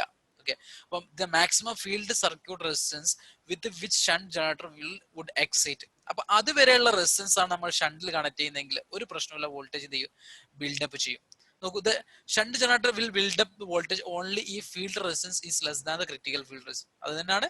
അപ്പൊ എന്തായാലും shunt field resistance critical field റെസിസ്റ്റൻസിന്റെ താഴെ ആയിരിക്കണം. ഇമ്പോർട്ടന്റ് പോയിന്റ് ആണ്. അപ്പൊ നമ്മൾ ഒരു പോയിന്റ് പറയുന്ന നേരം ഈ ഒരു സംഭവം ക്രിറ്റിക്കൽ ഫീൽഡ് റെസിസ്റ്റൻസിന്റെ എന്തായാലും താഴെ ആയിരിക്കണം എന്ത്, less than the critical field resistance. Clear അല്ലേ? അപ്പൊ ഈ ഒരു സർക്യൂട്ട് കാണാൻ നിങ്ങൾക്ക് ജസ്റ്റ് ഒന്ന് പറയും, ഇതൊരു ഓപ്പൺ OCC കർവാണ്. ഇതൊക്കെ ഇവിടെ ഒരു OCC കർവ് ഉണ്ട്, open circuit characteristic curve DC ഉണ്ട്. അതിന്റെ സ്റ്റാർട്ടിങ്ങിലുള്ള നോക്ക്, ഈ സ്റ്റാർട്ടിങ്ങിൽ ഒരു 0 തുടങ്ങിയിട്ട് നമ്മൾ ഒരു ടാൻജന്റ് വരയ്ക്കുന്നുണ്ട്. ഓക്കെ, ആ ടാൻജന്റ് വരയ്ക്കുന്നത് അതിന്റെ സ്ലോപ്പ് നമ്മൾ ഇവിടെ കൺസിഡർ ചെയ്യുന്നുണ്ട്. ഈ സ്ലോപ്പിനെയാണ് നമ്മൾ എന്ത് പറയുന്നത്, ഈ ഒരു സ്ലോപ്പിനെയാണ് നമ്മൾ RC/DE/CD എന്ന് പറയുന്നത്. അതാണ് ക്രിറ്റിക്കൽ ഫീൽഡ് റെസിസ്റ്റൻസ്. നമുക്ക് ഒരു സർക്യൂട്ടിലെ ക്രിറ്റിക്കൽ ഫീൽഡ് റെസിസ്റ്റൻസ് കാണുമെങ്കിൽ ചെയ്യേണ്ടത് OCC വരച്ചിട്ട് OCC സർക്യൂട്ട് OCC വരിക. OCC വരച്ചിട്ട് 0 തൊടുക്കുന്ന OCC കർവിന് ടാൻജന്റ് ആയിട്ട് ഒരു ലൈൻ വരയ്ക്കുക. ഓക്കെ, ഈ ലൈന് വരയ്ക്കുന്ന നേരം നമ്മൾ ഒരു പോയിന്റ് ടച്ച് ചെയ്യും. ഈ കർവ് ടാൻജന്റ് വരയ്ക്കുക. ആ ടാൻജന്റിന്റെ സ്ലോപ്പ് എന്ന് പറഞ്ഞതായിരിക്കും എന്ത് പറയുന്നത്, ക്രിട്ടിക്കൽ ഫീൽഡ് റെസിസ്റ്റൻസ് എന്ന് പറയുന്നത്. ഈ ഒരു വോൾട്ടേജ് ആയിരിക്കും ക്രിട്ടിക്കൽ വോൾട്ടേജ്. അപ്പൊ ഈ ഒരു പോയിന്റ് ടാൻജന്റ് ടച്ച് ചെയ്യുന്ന പോയിന്റ് നമ്മൾ ഈ ഒരു ഇതിലേക്ക് ഈ ഒരു വൈ ആക്സിലേക്ക് എക്സ്റ്റെൻഡ് ചെയ്താൽ അതായിരിക്കും ഈ ക്രിട്ടിക്കൽ വോൾട്ടേജ് എന്ന് പറയുന്നത്. അപ്പൊ ഇതിലൊക്കെ ഇതിന്റേക്കും ഈ ഒരു ടാൻജന്റിന്റേക്കും നമ്മൾ എന്ത് ചെയ്യും, ഇങ്ങോട്ട് പോയി കഴിഞ്ഞാൽ ടാൻജന്റ് നമ്മൾ ഈ ഒരു കണ്ടീഷനിലാണ് വരയ്ക്കുന്നത്. എന്ത് ചെയ്യുക, ചിലപ്പോൾ ഈ ഒരു ഓസിസിനെ ടച്ച് ചെയ്യില്ല. അവ ടച്ച് ചെയ്യില്ലെങ്കിൽ നമ്മൾ എന്ത് ചെയ്യില്ല, ഇവിടെ നമുക്കൊരു വോൾട്ടേജ് ഈ ഒരു വൈ ആക്സിസിൽ ഒരു വോൾട്ടേജ് കിട്ടില്ല. ക്ലിയർ അല്ലേ? അപ്പൊ നമ്മൾ ഇത്രേ പറയാനുള്ളൂ. ഇതൊരു കർവാണ്, ഒ സി സി കർവുണ്ട്. ഒ സി സി കർവില് ഇനീഷ്യലി 0 സ്റ്റാർട്ട് ചെയ്തിട്ട് ഒരു എന്ത് ചെയ്യുക, ഒരു ടാൻജന്റ് വരയ്ക്കുക. ഈ ഒരു ടാൻജന്റ് ലൈനാണ്. ആ ടാൻജന്റിന്റെ സ്ലോപ്പ് ആയിരിക്കും ക്രിട്ടിക്കൽ ഫീൽഡ് റെസിസ്റ്റൻസ്. നമ്മൾ ഇതിലേക്കും കൂടി കഴിഞ്ഞാൽ നമ്മൾ ടാൻജന്റ് ഈ ഒരു ലെവലിൽ വരച്ചു കഴിഞ്ഞാൽ എന്ത് ചെയ്യും, നമ്മൾ റെസിസ്റ്റൻസ് കൂടുക. സ്ലോപ്പ് കൂടുക എന്ന് പറഞ്ഞാൽ റെസിസ്റ്റൻസ് കൂടാണ്. റെസിസ്റ്റൻസ് കൂടി കഴിഞ്ഞാൽ എന്ത് ചെയ്യില്ല, നമുക്ക് ഈ ഒരു ഇതിന്റെ ഒരു കോൺടാക്ട് ചെയ്യുന്ന ഇവിടേക്ക് എക്സ്റ്റെൻഡ് ചെയ്യാൻ പറ്റുന്ന ഒരു പോയിന്റ് കിട്ടുമോ? ഇവിടാണ് മാക്സിമം കിട്ടുക. ഇവിടെ നിന്ന് ഇങ്ങോട്ട് കഴിഞ്ഞാൽ പിന്നെ ഈ ഒരു ലൈൻ ഒ സി സിയെ നമ്മൾ ഈ ഒരു ലൈന് ടച്ച് ചെയ്യുന്നേ ഇല്ല, നമ്മളിപ്പം വരച്ച് ടച്ച് ചെയ്യുന്നേ ഇല്ല. അപ്പൊ എന്ത് ചെയ്യും, നമുക്ക് ക്രിട്ടിക്കൽ വോൾട്ടേജ് കിട്ടില്ല. അപ്പൊ നമ്മൾ ഈ ഒരു കണ്ടീഷൻ, ഇവിടെ 2-3 ലൈന് വേറെ കാണുന്നുണ്ട്, ഒരു ഡാഷ് ലൈൻ കാണുന്നുണ്ട്. ഈ ഒരു കണ്ടീഷനിലൊക്കെ നമുക്കറിയാം എന്ത് ചെയ്യും, ഈ ഒരു ഒ സി സിനെ ടച്ച് ചെയ്യുന്നുണ്ട്. നോക്കൂ, ഈ ഒരു ഒ സി ടച്ച് ചെയ്യുന്നുണ്ട്. ഇവിടേക്ക് നമുക്ക് എന്ത് ചെയ്യും, ഈ ഒരു ലൈൻ ഇങ്ങോട്ട് എക്സ്റ്റെൻഡ് ചെയ്താൽ നമുക്ക് എന്ത് ചെയ്യും, ബിൽഡപ്പ് വോൾട്ടേജ് കിട്ടുന്നുണ്ട്. ഓക്കെ, അപ്പൊ ഇങ്ങോട്ട് നമുക്ക് എത്രയും വരാം. അപ്പൊ സ്ലോപ്പ് ഇങ്ങോട്ട് വരുമ്പോൾ കൊറിയ ചെയ്യുന്നത്. അപ്പൊ ഈ റൈറ്റ് സൈഡിലേക്ക് വരുന്നേരം സ്ലോപ്പ് എന്ത് ചെയ്യുന്നത്, കൊറിയ ചെയ്യുന്നത്. അപ്പൊ അങ്ങനെയാണ് റെസിസ്റ്റൻസ് കൊറിയ ചെയ്യുന്നത്. റെസിസ്റ്റൻസ് കുറയുന്നവരെ നമുക്ക് എന്ത് ചെയ്യാം, നമുക്ക് ആ രീതിയിലൊക്കെ ആ റെസിസ്റ്റൻസിലൊക്കെ നമുക്ക് എന്ത് ബിൽഡപ്പ് ചെയ്യും. പക്ഷെ ഈ ഒരു ലൈൻ ഇങ്ങോട്ട് വരികയാണെങ്കിൽ, ലെഫ്റ്റ് സൈഡിലേക്ക് പോവുകയാണെങ്കിൽ റെസിസ്റ്റൻസ് കൂടുകയാണ്, നമുക്ക് എന്ത് ചെയ്യില്ല, ഒരു ബിൽഡപ്പ് വോൾട്ടേജ് കിട്ടില്ല. ഇത്രയും ജസ്റ്റ് അണ്ടർസ്റ്റാൻഡ് ചെയ്തേക്കുക. ഓക്കെ ഓക്കെ, നമ്മൾ അതിന്റെ അടുത്ത ചോദ്യത്തിലേക്ക് പോവാം. നമ്മൾ ഇതിന്റെ ആൻസർ കിട്ടിയിട്ടുണ്ട്. ഇത് ഓപ്ഷൻ ഡി ആണ് കറക്റ്റ് ആൻസർ. 13ാമത്തെ ചോദ്യത്തിലേക്ക് നോക്കാം. The Interpol are connected in A generator. Skilled assistant electrical inspector 2013 ചോദ്യമാണ്. Okay, Interpol are connected in series with armature and of polarity ahead of the approaching pole. In series the armature of opposite polarity ahead of approaching pole parallel with armature ഉണ്ട്. parallel with armature opposite polarity. നമുക്ക് ഓപ്ഷനിൽ അതിന്റെ എക്സ്പ്ലെയിനിലേക്ക് പെട്ടെന്ന് പോയി വരാം. നമ്മൾ ഈ ഒരു ഇന്റർപോൾ ഒക്കെ പഠിക്കുന്നതിനിടയ്ക്ക് നമ്മൾ ആദ്യം പഠിക്കുന്ന ആർമേച്ചർ റിയാക്ഷൻ ഇമ്പോർട്ടന്റ് ആണ്. ഒരിക്കലും സ്കിപ്പ് ചെയ്യരുത് ഈ ഭാഗം. ആർമേച്ചർ റിയാക്ഷൻ എന്ന് പറയുന്നത് DC ജനറേറ്റർ വളരെ ഇമ്പോർട്ടന്റ് ആയ ഒരു ഭാഗമാണ്. ആർമേച്ചർ റിയാക്ഷൻ എന്ന് പറഞ്ഞാൽ ഇതിന്റെ സിംപ്ലി ഡെഫിനിഷൻ എന്ന് പറഞ്ഞാൽ അതിന്റെ അർത്ഥം എന്ന് പറഞ്ഞാൽ effect of armature flux on A main flux. Main flux ഉണ്ടാവും. ഓക്കെ, നമുക്ക് ഈ ഒരു ഫിഗർ നോക്കും, നോർത്ത് സൗത്ത്, ഇത് നോർത്തിന്റെ സൗത്തിന്റെ അടുക്ക് ഫീൽഡ് ഫ്ലക്സ് പ്രൊഡ്യൂസ് ചെയ്യുന്നുണ്ട് അല്ലെ. ഇതാണ് മെയിൻ ഫ്ലക്സ് എന്ന് പറയുന്നത്. നമുക്ക് ഒരു DC ജനറേറ്ററിൽ സ്റ്റേറ്റർ പ്രൊഡ്യൂസ് ചെയ്യുന്ന ഫ്ലക്സ്, അതായത് ഇലക്ട്രോമാഗ്നറ്റ് പ്രൊഡ്യൂസ് ചെയ്യുന്ന ഫ്ലക്സിനെയാണ് നമ്മൾ എന്ത് പറയുന്നത്, മെയിൻ ഫ്ലക്സ് എന്ന് പറയുന്നത്. പിന്നെ നമ്മൾ ഈ മെയിൻ ഫ്ലക്സ് കാരണം ആർമേച്ചറിൽ എന്ത് ചെയ്യും, ആർമേച്ചറിന്റെ കണ്ടക്ടർ അല്ലേ, അതിലൂടെ എന്ത് ചെയ്യും, കറണ്ട് പാസ് ചെയ്യും. ഈ ആർമേച്ചറിലൂടെ കറണ്ട് പാസ് ചെയ്യുന്ന സമയത്ത് എന്ത് ചെയ്യും, ആർമേച്ചറിന് ചുറ്റും എന്തുണ്ടാവും, ഒരു ഫ്ലക്സ് ഉണ്ടാവും. അതിനെ നമ്മൾ എന്ത് പറയുന്നുണ്ട്, ആർമേച്ചർ ഫ്ലക്സ് എന്ന് പറയുന്നുണ്ട് അല്ലെ. ആർമേച്ചർ ഫ്ലക്സ് എന്ന് പറയും. അപ്പോൾ മെയിൻ ഫീൽഡ് ഫ്ലക്സ് ഉണ്ടാവും. ആർമേച്ചറിൽ കൂടെ നമ്മൾ ലോഡ് കണക്ട് ചെയ്ത് ആർമേച്ചറിൽ കൂടെ കറണ്ട് പാസ് ചെയ്യുന്ന സമയത്ത് ആർമേച്ചറിന്റെ ചുറ്റും എന്തുണ്ട്, ഒരു ഫ്ലക്സ് ഉണ്ടാവും. ഈ രണ്ട് ഫ്ലക്സിന്റെയും എഫക്ട് വെച്ചാൽ മെയിൻ ഫ്ലക്സിന്റെ മുകളിൽ ആർമേച്ചർ ഫ്ലക്സ് എന്ത് ചെയ്യുക, എഫക്ട് ചെയ്യുക. നമുക്ക് മെയിൻ ഫ്ലക്സ് ആണ് നമുക്ക് ആവശ്യമുള്ളത്. അതിന്റെ മുകളിൽ ആർമേച്ചർ ഫ്ലക്സ് വന്നിട്ട് ഒന്നെങ്കിൽ എന്ത് ചെയ്യും, അതിന്റെ ടോട്ടൽ ഫ്ലക്സിനെ കുറയ്ക്കും, അതിനെ ഡീമാഗ്നറ്റൈസേഷൻ എന്ന് പറയും. അല്ലെങ്കിൽ ഉള്ള ഫ്ലക്സിനെ ഡിസ്റ്റോർട്ട് ചെയ്യും, പെർപെൻഡിക്കുലറി എഫക്ട് ചെയ്ത് ഡിസ്റ്റോർട്ട് ചെയ്യും. അതിന്റെ സാധാരണ ഓർഡർ നമ്മൾ എന്ത് ചെയ്യും, ഓർഡറിനെ ഡിസ്റ്റോർട്ട് ചെയ്യും, അങ്ങനെ പറയാം. അല്ലെങ്കിൽ മെയിൻ ഫ്ലക്സിന്റെ ഓപ്പോസിറ്റ് ഡയറക്ഷനിൽ വന്നിട്ട് അതിനെ ഡീമാഗ്നറ്റൈസ് ചെയ്യും, ടോട്ടൽ ഫ്ലക്സ് എന്ത് ചെയ്യും, കുറയ്ക്കും. രണ്ട് എഫക്റ്റ് അല്ല, ഡീമാഗ്നറ്റൈസേഷൻ ക്രോസ് മാഗ്നറ്റൈസേഷൻ ആണ് വരുന്നത്. അപ്പൊ നമുക്ക് ഈ ഒരു ഫിഗർ നോക്കി കഴിഞ്ഞാൽ ഇത് നമ്മൾ മെയിൻ ആർമേച്ചർ ഫ്ലക്സ് ആണ്, ഇതൊരു ആർമേച്ചർ ഫ്ലക്സും ഇതെന്താണ്, മെയിൻ ഫ്ലക്സ്. ടോട്ടൽ എഫക്റ്റ് ആകുമ്പോൾ എന്ത് ചെയ്യും, ഈ ഒരു കണ്ടീഷനിലേക്ക് മാറും. അപ്പൊ നമുക്കറിയാം ഇങ്ങനെ സ്ട്രൈറ്റ് ആയിട്ട് പോയിരുന്ന ഫ്ലക്സിന്റെ ഡയറക്ഷൻ വളഞ്ഞ് തിരിഞ്ഞായിട്ട് വരും. അതാണ് എന്ത്, ആർമേച്ചർ റിയാക്ഷൻ എന്ന് പറഞ്ഞത്. അപ്പം effect of armature flux on main flux ആണെന്ന് പറയുന്നത് നമ്മൾ പറയുന്നത് എന്താ, ആർമേച്ചർ റിയാക്ഷൻ. അടുത്ത പോയിന്റ് നോക്കും, MNA എന്ന് പറഞ്ഞാൽ മാഗ്നറ്റിക് ന്യൂട്രൽ ആക്സിസ്. നമുക്ക് ഇവിടെ രണ്ട് ആക്സിസ് കാണാം, മാഗ്നറ്റിക് ന്യൂട്രൽ ആക്സിസും GNA എന്ന് പറഞ്ഞാൽ. അപ്പം MNA എന്നാൽ magnetic neutral axis may be defined as the axis along which no EMF is generated in the armature conductor as they move parallel to the flux line. അപ്പം ഈ armature എന്ന് പറഞ്ഞാൽ ആർമേച്ചറിലെ കണ്ടക്ടേഴ്സ്, ഓക്കെ, കുറച്ച് conductors എന്ത് ചെയ്യും, ആർമേച്ചറിലെ കുറച്ച് കണ്ടക്ടേഴ്സ് എന്ത് ചെയ്യും, parallel with the field flux ലൈന് പാരലൽ ആയിട്ടാണ് പാസ് ചെയ്യുക. അപ്പൊ ആ ഫ്ലക്സ് ലൈൻ എന്തില്ല, EMF പ്രൊഡ്യൂസ് ചെയ്യില്ല. അങ്ങനത്തെ ആക്സിസിനെയാണ് നമ്മൾ മാഗ്നറ്റിക് ന്യൂട്രൽ ആക്സിസ് എന്ന് പറയുന്നത്. Okay, may be defined as axis along which no EMF is generator എന്ന് പറയുന്നത്. അടുത്ത ബ്രഷസ് ആർ ഓൾവേസ് പ്ലേസ്ഡ്.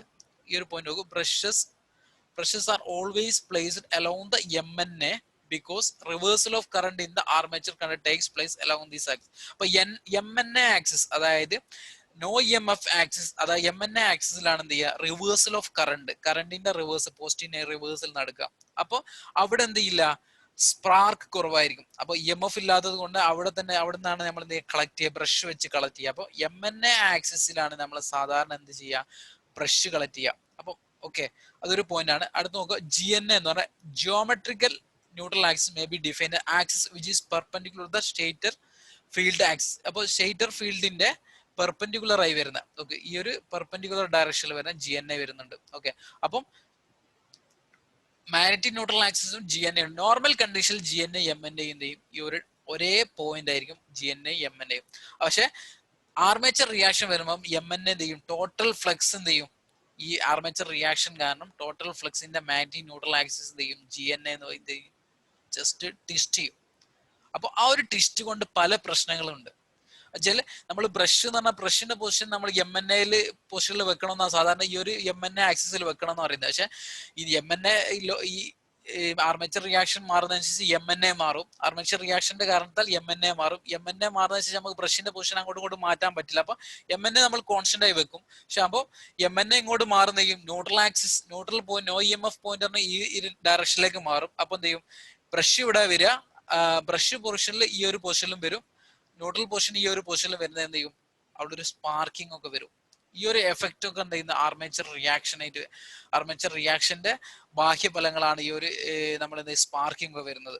അപ്പോൾ എഫക്റ്റ് ഓഫ് ആർമേച്ചർ റിയാക്ഷൻ എന്ന് പറഞ്ഞതാണ് അടുത്ത നമുക്ക് പഠിക്കാനുള്ളത്. ഒന്നാമത് ഡീമാഗ്നറ്റൈസേഷൻ ആണ് പഠിക്കാനുള്ളത്. അത് ഡീമാഗ്നറ്റൈസേഷൻ എന്ന് പറഞ്ഞാൽ എന്താണ്, armature reaction weakens the main flux. ഞാൻ പറഞ്ഞിട്ടുണ്ട്, main flux, armature flux main ഫ്ലക്സിന്റെ ഓപ്പോസിറ്റ് ചെയ്യാം. In case of DC generator weakening of the main flux reduces the generating voltage. അപ്പൊ ഫ്ലക്സ് ടോട്ടൽ എന്ത് ചെയ്യും, വീക്കൻ ചെയ്യുന്നതിന് എന്ത് ചെയ്യും, ജനറേറ്റർ വോൾട്ടേജ് എന്ത് ചെയ്യും, കുറയും അല്ലെ. അടുത്ത് നോക്കൂ, ക്രോസ് മാഗ്നറ്റൈസേഷൻ എന്ന് പറഞ്ഞാൽ എന്താണ്, armature reaction distort the main flux. Armature റിയാക്ഷന് മെയിൻ ഫ്ലക്സിനെ ഡിസ്റ്റോർട്ട് ചെയ്യുന്നതിന് നമ്മൾ എന്ത് പറയുന്നത്, ക്രോസ് മാഗ്നറ്റൈസേഷൻ എന്ന് പറയുന്നത്. മറ്റേത് വീക്കൻ ചെയ്യുന്നതിന് ഡീമാഗ്നറ്റൈസേഷൻ എന്ന് പറയും. അപ്പോൾ നമ്മൾ ഇതിന്റെ രണ്ടിനെ സൊല്യൂഷൻ ആയിട്ട് പറയുന്നത് കോമ്പൻസേഷൻ വൈൻഡിങ്ങും ഇന്റർപോൾ വൈൻഡിങ് ആണ്. നമ്മൾ ഈ ഒരു കോമ്പൻസേഷൻ വൈൻഡിങ് എവിടെയാണ് നമ്മൾ ഉപയോഗിക്കുന്നത്, ക്രോസ് മാഗ്നറ്റൈസേഷൻ എഫക്റ്റ് ഇല്ലാതാക്കാൻ വേണ്ടിയിട്ടാണ് നമ്മൾ എന്ത് ചെയ്യുന്നത്, കോമ്പൻസേഷൻ വൈൻഡിങ് ഉപയോഗിക്കുന്നത്. ഇന്റർപോൾ എന്ന് ഉപയോഗിക്കുന്നത് എന്തിനാണ്, to reduce the demagnetisation of armature reaction. അപ്പൊ ആർമേച്ചർ റിയാക്ഷന്റെ ഡീമാഗ്നറ്റൈസേഷൻ എഫക്റ്റ് ഒഴിവാക്കാൻ വേണ്ടിയിട്ടാണ് നമ്മൾ എന്ത് ചെയ്യുന്നത്, ഇന്റർപോൾ ഉപയോഗിക്കുന്നത്. ഓക്കെ, നോക്കാം എന്താണ് ഇന്റർപോൾ നോക്കാം. Interpole has narrow pole which is placed at the GNA and fitted to the yoke. Interpol അറിയാം നിങ്ങൾക്ക്, ഈ ഒരു ഇന്റർപോൾ ഇവിടെ കാണാം, ഇതാണ് ഇന്റർപോൾ വരുന്നത്. ഓക്കെ, ഇത് രണ്ടാണ് ഇന്റർപോൾ. ഓക്കെ, ഇത് മെയിൻ പോൾ ആണ് വലുത്, ഇത് ഇന്റർപോൾ ആണ്. ഇത് GNA ആക്സിസിലാണ് നമ്മൾ എന്ത് ചെയ്യും, ഇന്റർപോൾ വെക്കുക. Okay, the narrow pole has placed GNA fitted the yoke ആയിട്ട് ഫിറ്റ് ചെയ്തിട്ട് നമ്മൾ GNA ആക്സിൽ വെക്കുക. Also known as commutative pole എന്ന് പറയും, അല്ലെങ്കിൽ കമ്പ്യൂൾസ് എന്നൊക്കെ പറയാം. Okay, for generator, the polarity of interpole must be same as that of main pole ahead of it in the direction of rotation. നോക്കൂ, ഇതല്ലേ ഡയറക്ഷൻ, ജനറേറ്ററിന്റെ direction ഈ ഡയറക്ഷനിലാണ് വരുന്നത്. അപ്പൊ ഇതിന്റെ പോള് എന്ന് പറയുന്നത് നോർത്ത് പോളും അതിന്റെ എഹെഡ് ഓഫ് ദ മുന്നിൽ വരുന്ന പോളിന്റെ സെയിം പോൾ ആയിരിക്കും. അതാണ് നമ്മൾ ക്വസ്റ്റ്യൻ വരുന്നത്. അപ്പം ഇതിന്റെ പോള് എന്ന് പറഞ്ഞാൽ, ഇതിന്റെ പോൾ എന്ന് പറഞ്ഞാൽ അതിന്റെ മുന്നിൽ വരുന്ന മെയിൻ ഫീൽഡിന്റെ അതേ പോള്, ഇത് നോർത്ത് ആണെങ്കിൽ ഇതും നോർത്ത് ആയിരിക്കണം. ഇപ്പൊ മോട്ടറിൽ ഓപ്പോസിറ്റ് ആയിരിക്കും കേട്ടോ. മോട്ടറിൽ നേരെ ഇത് നോർത്ത്, ഇത് മോട്ടറിൽ വരുന്നേരം ഇതിന്റെ ഇന്റർപോൾ ഇത് നോർത്ത് ആണെങ്കിൽ ഇത് എന്തായിരിക്കും, നോർത്ത് ആയിരിക്കണം. ആ ഒരു രീതിയിൽ അഡ്ജസ്റ്റ് ചെയ്യുക. വെച്ചാൽ ഇത് സൗത്ത് ആണെങ്കിൽ ഇത് സൗത്ത് ആയിരിക്കും. ഇതിലെ വരുമ്പോൾ ഇത് നോർത്ത് ആയതുകൊണ്ട് ഇത് നോർത്ത് ആയിരിക്കും. അപ്പൊ എഹെഡ് ഓഫ് മുന്നിൽ വരുന്ന മെയിൻ ഫീൽഡിന്റെ എന്താണോ പോളിന്റെ നോർത്ത് ആണോ സൗത്ത് ആണോ അതായിരിക്കും അതിന്റെ തൊട്ട പിറകിലുള്ള ഇന്റർപോളിന് വരേണ്ടത്. ഓക്കെ, അപ്പം the general polarity of interpoles എന്തായിരിക്കണം, must be same as of a main pole ahead of the direction of rotation. Direction of റൊട്ടേഷന്റെ സെയിം ഡയറക്ഷനിൽ മുന്നിൽ വരുന്ന പോളിന്റെ അതേ പോളായിരിക്കും ഇന്റർപോളിന്റെ. Interpole have a few turns with thick wire. അപ്പൊ അതൊരു പോയിന്റ് ആണ്, ഫ്യൂ ടേൺസ് ആണ്, തിക്ക് വയർ ആണ്. Okay. It nullify the demagnetisation. നമുക്ക് ഇന്റർപോൾ എന്തിനാണ് ഉപയോഗിക്കുന്നത്? ഡീമാഗ്നറ്റൈസേഷൻ ഓഫ് ആർമേച്ചർ റിയാക്ഷനെ ഉപയോഗിക്കാൻ വേണ്ടിയിട്ടാണ് നമ്മൾ എന്ത് ചെയ്യുന്നത്, എന്ത് ഉപയോഗിക്കുന്നത്, ഇന്റർപോൾ ഉപയോഗിക്കുന്നത്. It will provide the sparkless computation. അപ്പോൾ നമുക്കറിയാം സ്പാർക്ക്ലെസ് കമ്പ്യൂട്ടേഷൻ എന്ന് പറഞ്ഞു കഴിഞ്ഞാൽ ഈ ഒരു പോയിന്റ് എന്ന് പറഞ്ഞാൽ നമ്മൾ ഈ ഒരു എം-ന്റെ പോയിന്റ് എന്ത് ചെയ്യും, ഈ ഒരു ആർമേച്ചർ റിയാക്ഷൻ കാരണം ഇങ്ങോട്ട് ടെസ്റ്റ് ചെയ്യും. അപ്പൊ ഇന്റർപോൾ നമ്മൾ ഇവിടെ കണക്ട് ചെയ്യും. ഈ ഇന്റർപോൾ എന്ത് ചെയ്യും, ഇന്റർപോളിൽ കൂടെ എന്ത് ചെയ്യും, അതിലൊരു വൈൻഡിങ് ആണ്. ആ വൈൻഡിങ്ങുകൾ കാരണം എന്ത് ചെയ്യും, ഫ്ലക്സ് വന്നിട്ട് എന്ത് ചെയ്യും, ഈ ഒരു എം-ന്റെ ആക്സിസ് തിരിച്ച് ഈ ഒരു പോയിന്റിലേക്ക് തന്നെ തിരിച്ചു വരും. ഓൾമോസ്റ്റ് ഒക്കെ ആ പോയിന്റിലേക്ക് തിരിച്ചു വരും. അങ്ങനെ തിരിച്ചു വരാൻ സഹായിക്കുന്ന എന്താണ്, ഇന്റർപോൾ ആണ്. അപ്പൊ തിരിച്ചു വന്നു കഴിഞ്ഞാൽ നമുക്ക് എന്ത് ചെയ്യാം, GN, MN ഒക്കെ ഒരേ ഡയറക്ഷനിലായി കഴിഞ്ഞാൽ നമുക്ക് എന്ത് ചെയ്യാം, അവിടെയാണ് ബ്രഷ് ഉള്ളത്. അപ്പൊ അവിടെ സ്പാർക്ക്ലെസ് കമ്മ്യൂട്ടേഷൻ എന്താണ് പോസിബിൾ ആയി. അപ്പൊ MN ആക്സിസിനെ അതിന്റെ GN ആക്സിസിന്, അതായത് ബ്രഷിന്റെ അതേ ആക്സിസിലേക്ക് കൊണ്ടുവരാൻ നമ്മൾ എന്ത് ചെയ്യുന്നു, ഇന്റർപോൾ എന്ത് ചെയ്യും, നമ്മളെ സഹായിക്കും. അതാണ് it will provide the sparkless commutation. Next okay, ഇതിൽ പറയുന്നത് പിന്നെ പറയുന്നത് ഇന്റർപോള് കണക്ട് ചെയ്യുന്നത് എങ്ങനെയാണ്. ഇന്റർപോൾ എന്ന് പറഞ്ഞാൽ ഈ ആർമേച്ചറിന്റെ സീരീസ് ആയിട്ടായിരിക്കും എന്ത് ചെയ്യുന്നത്, ഇന്റർപോൾ കണക്ട് ചെയ്യുന്നത്. ക്ലിയർ ആക്കുക. Interpol is connected in series with the armature. Important point ആണ്. ഓക്കെ. അപ്പം കോമ്പൻസേഷൻ വൈൻഡിങ്ങും സീരീസ് വിത്ത് ആർമേച്ചർ ആണ്. ബട്ട് രണ്ട് ഓപ്പോസിറ്റ് ഡയറക്ഷനിലാണ് സാധാരണ കണക്ട് ചെയ്യുക. ഒരു ആർമേച്ചറിന്റെ ഒരു സൈഡിൽ നമ്മൾ എന്ത് ചെയ്യും, ഇന്റർപോൾ വൈൻഡിങ്ങും, അത് ആർമേച്ചറിന്റെ മറ്റേ പോസിറ്റീവ് വന്നിട്ട് ഇവിടെ കണക്ട് ചെയ്യും. അതിന്റെ നെഗറ്റീവ് ഇതിലെ ഭാഗത്ത് എന്ത് ചെയ്യും, കോമ്പൻസേഷൻ ഓപ്പോസിറ്റ് ഡയറക്ഷനിലായി ഓപ്പോസിറ്റ് ഭാഗത്തേക്ക് എന്ത് ചെയ്യും, കോമ്പൻസേഷനും ഇന്റർപോളും വൈൻഡിങ് ഉണ്ടാകാം. കോമ്പൻസേഷൻ വൈൻഡിങ് എന്താ നോക്കുക. The cross magnetizing effect of armature reaction may cause trouble in DC which subject to large fluctuation load. അപ്പൊ ക്രോസ് മാഗ്നറ്റൈസേഷനിലെ മെയിൻ കാരണം എന്താണ് പറയുന്നത്, large fluctuation in the load ആണ് കാരണം. ഇമ്പോർട്ടന്റ് ആണ്. ക്രോസ് മാഗ്നറ്റൈസേഷനിലെ മെയിൻ കാരണം എന്ന് പറഞ്ഞു കഴിഞ്ഞാൽ അതായത് ലാർജ് ഫ്ലക്ച്വേഷൻ ഇൻ ലോഡ് ആണ്. അതിനാണ് നമ്മൾ എന്ത് ചെയ്യുക, അത് ഒഴിവാക്കാൻ വേണ്ടിയിട്ടാണ് കോമ്പൻസേഷൻ ചെയ്യുക. ഈ ഒരു ഫ്ലക്ച്വേഷൻ കൊണ്ടുള്ള വേരിയേഷൻ നമ്മൾ കോമ്പൻസേഷൻ ചെയ്യാണ്. കോമ്പൻസേഷൻ ചെയ്യുക in order to neutralize the cross magnetization effect the armature reaction the compensation winding is used. അപ്പോൾ ലോഡ് ഫ്ലക്ച്വേഷൻ കൊണ്ട് എന്തുണ്ടാവും, ക്രോസ് മാഗ്നറ്റൈസേഷൻ ഉണ്ടാവും. അത് ഒഴിവാക്കാൻ വേണ്ടി നമ്മൾ എന്ത് ചെയ്യുന്നുണ്ട്, compensation winding ഉപയോഗിക്കുന്നുണ്ട്. The compensation winding consists of a series coil embedded in a slot in the pole faces. This coil are connected in series with the armature. നോക്കൂ, ഇതാണ് കോമ്പൻസേഷൻ വൈൻഡിങ് എന്ന് പറയുന്നത്. പോൾ ഫേസിൽ നമ്മൾ എന്ത് ചെയ്യുന്നുണ്ട്, ഒരു പോൾ ഫേസിൽ ഇങ്ങനെ സ്ലോട്ട് വെച്ചിട്ട് അതിലൊരു തിക്ക് കോപ്പർ വാർ നമ്മൾ കണക്ട് ചെയ്യും. ഇത് സീരീസ്, ഇതും എന്താണ്, സീരീസ് വിത്ത് എന്താണ്, നമ്മൾ മോള് പറഞ്ഞ പോലെ സീരീസ് വിത്ത് ആർമേച്ചറിലാണ് കണക്ട് ചെയ്യുക. ആർമേച്ചറിന് സീരീസ് ആയിട്ടായിരിക്കും എന്ത് ചെയ്യുക, നമ്മൾ ഈ കോമ്പൻസേഷൻ വൈൻഡിങ്ങും കണക്ട് ചെയ്യുക. ഇത് തിക്ക് വയർ ആയിരിക്കും, പോൾ ഫേസിലായിരിക്കും. ഓക്കെ, അതാണ് പറയുന്നത്. Compensation winding consist of few turns of low resistance thick copper bar. Few turns ആയിരിക്കും ഉണ്ടാകുക. ഇന്റർപോൾ പോലെ തിക്ക് വയർ ആയിരിക്കും, കോപ്പർ ബാർ ആയിരിക്കും. ഓക്കെ, അപ്പം അത് ക്ലിയർ അല്ലേ. അപ്പം ഈ ഒരു ഇത്രയുള്ളൂ പറയാന്. കോമ്പൻസേഷൻ വൈൻഡിങ് ഉണ്ടാവും, ഇന്റർപോൾ വൈൻഡിങ്ങും രണ്ടും ആർമേച്ചർ റിയാക്ഷന്റെ എഫക്റ്റ് കുറയ്ക്കാൻ വേണ്ടി നമ്മൾ ചെയ്യുന്ന കാര്യങ്ങളാണ്. ഓക്കെ, അപ്പം ഈ ഒരു ആർമേച്ചർ വൈൻഡിങ്, ഈ ഇന്റർപോൾ വൈൻഡിങ് എന്ന് പറഞ്ഞാൽ എന്തിനാണ് നമ്മൾ ഉപയോഗിക്കുന്നത്, ഇന്റർപോൾ വൈൻഡിങ് എന്നാൽ ഡീമാഗ്നറ്റൈസേഷൻ എഫക്റ്റ് ഒഴിവാക്കാൻ വേണ്ടിയിട്ടും, compensation winding cross magnetisation effect ഒഴിവാക്കാൻ വേണ്ടിയിട്ടാണ് നമ്മൾ എന്ത് ചെയ്യുന്നത്, ഉപയോഗിക്കുന്നത്. അപ്പൊ നമ്മളെ ചോദ്യത്തിലേക്ക് പോവാം. The Interpol is connected in A generator. എന്താ പറയാ, സീരീസ് വിത്ത് ആർമേച്ചർ ആണ്. And the polarity ahead of the approaching main Paul. അപ്പൊ മെയിൻ പോൾ അപ്രോച്ച് ചെയ്യുന്ന മെയിൻ പോളിന്റെ അതേ പൊളാരിറ്റി ആയിരിക്കും എന്ത് ചെയ്യുന്നത്, ജനറേറ്റർ കേസിൽ നമ്മളെ ഇന്റർപോളിന്റെ പൊളാരിറ്റി. ഓക്കെ, അപ്പൊ ഇന്റർപോൾ എന്തിനാ, ആർമേച്ചറിന് സീരീസ് ആയിട്ട് കണക്ട് ചെയ്യുക. പൊളാരിറ്റി എന്തായിരിക്കും, മുന്നിൽ വരുന്ന മെയിൻ ഫീൽഡിന്റെ അതേ പോളായിരിക്കും അതിന്റെ പൊളാരിറ്റി. ആൻസർ ഓപ്ഷൻ എ ആണ് കറക്റ്റ് ആൻസർ വരുന്നത്. ഓക്കെ, പക്ഷെ ഈ ജനറേറ്റർ ആകുമ്പോൾ ജസ്റ്റ് മാറും കേട്ടോ. ജനറേറ്ററിലാകുമ്പോൾ അതിന്റെ ബേക്കിലുള്ള, ഓക്കെ, അതിന്റെ ബേക്കിലുള്ള പൊളാരിറ്റി ഞാൻ ഡിപ്പെൻഡ് ആവാം. നമ്മൾ പിന്നെ അന്നേരം ഡിസ്കസ് ചെയ്യാം. 14th ക്വസ്റ്റ്യൻ നോക്കാം. The compensation winding is must to be design to, എന്തിനാണ്, ഫ്ലക്ച്വേഷൻ ലോഡ് കാരണമാണ് എന്തുണ്ടാകുക, ക്രോസ് മാഗ്നറ്റൈസേഷൻ ഉണ്ടാകുക. ക്രോസ് മാഗ്നറ്റൈസേഷൻ ഒഴിവാക്കാനാണ് കോമ്പൻസേഷൻ വൈൻഡിങ് ഉപയോഗിക്കുന്നത്. അപ്പൊ അത്ര ക്ലിയർ അല്ല. ഇത് compensation winding is must be compensation winding is must to be a designer is to, എന്തിനാണ്, ഫ്ലക്ച്വേറ്റിംഗ് ലോഡുള്ള കണ്ടീഷനിൽ. അപ്പം അതിന്റെ സ്കിൽ ടെസ്റ്റിന്റെ 2013 ചോദ്യമാണ്. അപ്പം ഇത്രയും ക്വസ്റ്റ്യൻസ്, ഇതിലും കുറച്ച് ലെങ്തി ആയി പോയിക്കുന്ന വീഡിയോ. ഓക്കെ, അപ്പം ഒരു രക്ഷയിൽ നമുക്ക് കുറയ്ക്കാൻ പറ്റിയിട്ട് ഒരു 45 മിനിറ്റ് ആയിട്ടുണ്ട്. അപ്പോൾ നമ്മൾ ഇത്രയും കാര്യങ്ങൾ ഇമ്പോർട്ടന്റ് ആയി ഡിസ്കസ് ചെയ്തേ പറ്റൂ. ആർമേച്ചർ റിയാക്ഷനിൽ ഇന്റർപോളും, മെയിനായിട്ട് ആർമേച്ചർ റിയാക്ഷനിൽ ഇന്റർപോളും കോമ്പൻസേറ്റിംഗ് വൈൻഡിങ്. ഓക്കെ, അപ്പം ഈ ഒരു വീഡിയോ നിങ്ങൾക്ക് ഇഷ്ടപ്പെട്ടിട്ടുണ്ടെങ്കിൽ എന്ത് ചെയ്യുക, ലൈക്ക് ചെയ്യുക. നിങ്ങളുടെ അഭിപ്രായങ്ങൾ, എന്ത് അഭിപ്രായങ്ങൾ നിങ്ങൾക്ക് കമന്റ് ചെയ്യാം. അതുപോലെ തന്നെ ചാനൽ ഇഷ്ടപ്പെട്ടിട്ടുണ്ടെങ്കിൽ സബ്സ്ക്രൈബ് ചെയ്യുക. അതുപോലെ തന്നെ ഡെയിലി നോട്ട്സും അതുപോലെ തന്നെ മോഡൽ എക്സാമും നിങ്ങൾക്ക് കിട്ടണമെങ്കിൽ നിങ്ങൾ എന്ത് ചെയ്യാം, ഇതിന്റെ ഡിസ്ക്രിപ്ഷൻ കാണുക, അതിൽ ലിങ്ക് ഉണ്ട്, ടെലഗ്രാം ലിങ്ക് ഉണ്ട്, നിങ്ങൾ ജോയിൻ ചെയ്യാം. Thank you for this watching this video.